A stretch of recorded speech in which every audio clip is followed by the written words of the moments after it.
Hi guys, today's practical demonstration is just going to show you how to make something known as Welsh rarebit. Basically all the recipe is a posh cheese on toast, and it uses a white sauce to make the cheese mixture that goes on top of the sauce. It is a traditional Welsh dish, and the term rarebit basically means not to include any rabbit, so don't worry, it hasn't got any rabbit in it. As you're watching the demonstration today, the key words that you're listening for information about are gelatinisation, dextrinisation, radiation, coagulation and enrich. Okay, so I'm going to talk to you a little bit about each one of those processes so that you're able to then complete the tasks that you've got as part of today's learning. If you do want to do this practical at any stage, as part of the PowerPoint for today's lesson, the recipe is on there with step-by-step picture instructions as well, so that you're able to do this. So I'm just going to go over what ingredients you need, what equipment you need, just in case anybody does want to do it. So because we are making a white sauce, for the white sauce we need flour, we need margarine or butter, and we need milk. So those are our basic ingredients to make what is known as a gelatinised sauce. So flour in the form that's the starch basically, milk that is our liquid, and then margarine doesn't actually have to be within a white sauce, but the type of sauce that we're making today is a roux, so you do need it in that one. And the job of the margarine is basically to improve the texture and taste. It gives it a shiny appearance, makes it taste a little bit better, and makes it a little bit smoother in consistency as well, so that's why we're adding it into it. In terms of flavourings, because we're doing Welsh rarebit, which is a cheese-based product, obviously we're going to have some cheese in the sauce as well. I've got a couple of other ingredients that we can have a look at adding into the recipe to increase the nutrition, but also to add different flavour and texture and appearance into the product.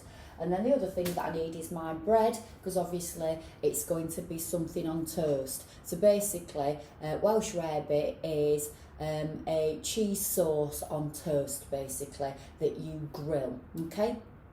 So what I've already done is I have turned my oven ready to grill. What I'm also going to do is I'm going to use the toaster to toast my bread today, so that we can do two different methods of cooking. So to start off with, the first thing that I'm going to do is I am going to make the white sauce. Okay, so I've already said that the white sauce uses milk, flour and margarine. What we've also said is the white sauce has got cheese added into it. So those are sort of our four basic ingredients for this cheese sauce.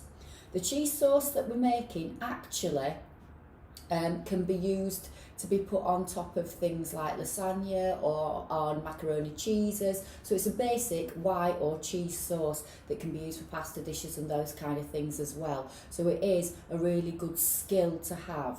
So in my saucepan, okay, I'm going to add in margarine to start off with, okay, and on the recipe it says 10 grams of margarine. If you've not got weighing scales and you do want to do this, you can just use spoons for this particular recipe. So there are three different sort of spoons that you can use for measuring. There's a tablespoon, which is approximately 15 grams, a dessert spoon that's 10 grams, and then a teaspoon that's 5 grams. So I'm going to use the tablespoon just to measure out roughly the amount of margarine that I need. I'm going to make slightly more than it says on the recipe, just so that it's easier for you to be able to see it. So I'm going to be putting in 2 spoonfuls of margarine to start off with.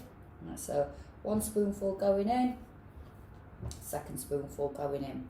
Like I said, because we're doing what is known as a roux sauce, we do need the margarine in this. But if you're wanting to make this healthier, you can do an all-in-one sauce, which is where you can just have the flour and the milk, and that'd reduce the amount of fat that's in the recipe. I'll just pop that to one side now. All I've got to do now then is I am just going to melt the margarine, okay? So I'm going to have that on a low heat so that I can melt it gently. Right, so I'll put it on a low heat. Okay, so the margarine can melt gently. What we've got to be very careful of with this is that the margarine doesn't start to burn, okay? So we're melting that gently. And once that's melted, I'm then going to add in the flour, and you're adding in the same quantity of flour as margarine. So basically, if you've added 2 spoonfuls of margarine in, you're adding 2 spoonfuls of plain flour in. And it is important that this is plain flour, because if you add self-raising flour in, that has got a chemical raising agent in it that is activated by heat. So if you put the self-raising flour into the pan, it'd bubble up a little bit and it wouldn't taste very nice. Okay, so I'm going to add this in once the margarine has started to melt. The process that we are going to use to make this white sauce, like I've already mentioned, is gelatinisation. And the term gelatinise means to basically thicken a liquid and a starch through heating. So as I've said, the starch is the flour, the liquid is the milk, and we're going to heat it so that it starts to thicken. Okay, so this is melting really nicely now. Again, like I said, on a really low heat. I'm just stirring it gently so that it can sort of evenly distribute.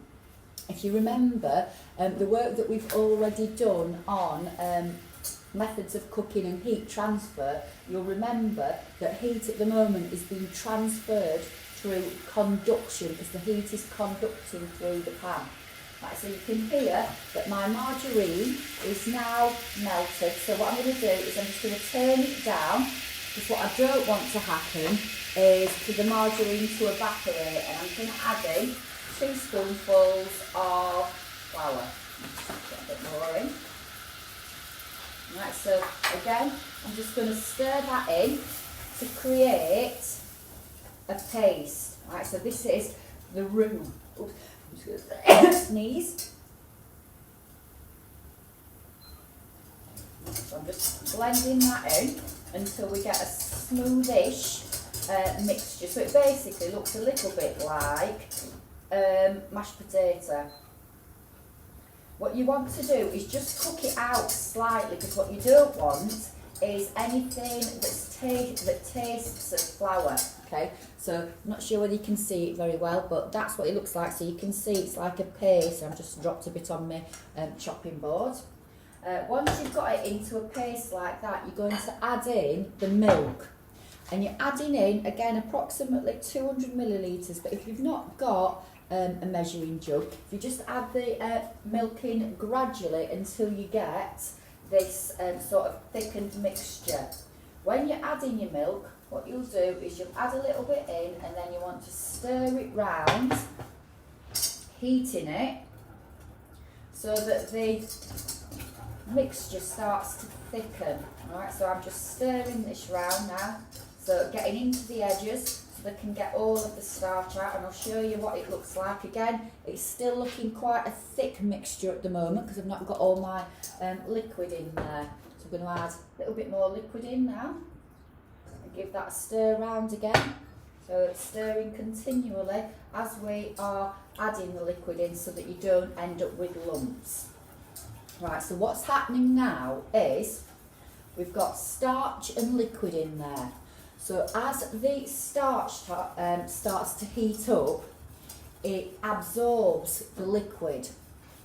As the liquid is being absorbed by the starch granules start to swell, and the swelling creates this thickening.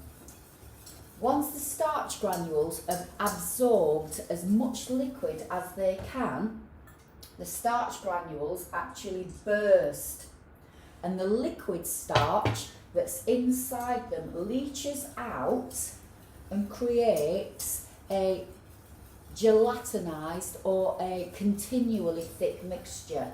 So once you've got to that stage, which is at 100 degrees, the sauce will not go back to being runny. it will maintain that thickness, and in fact when it cools gets a little bit thicker as well. Okay, so just to go over that again, the process of gelatinisation is the heating of a starch in a liquid.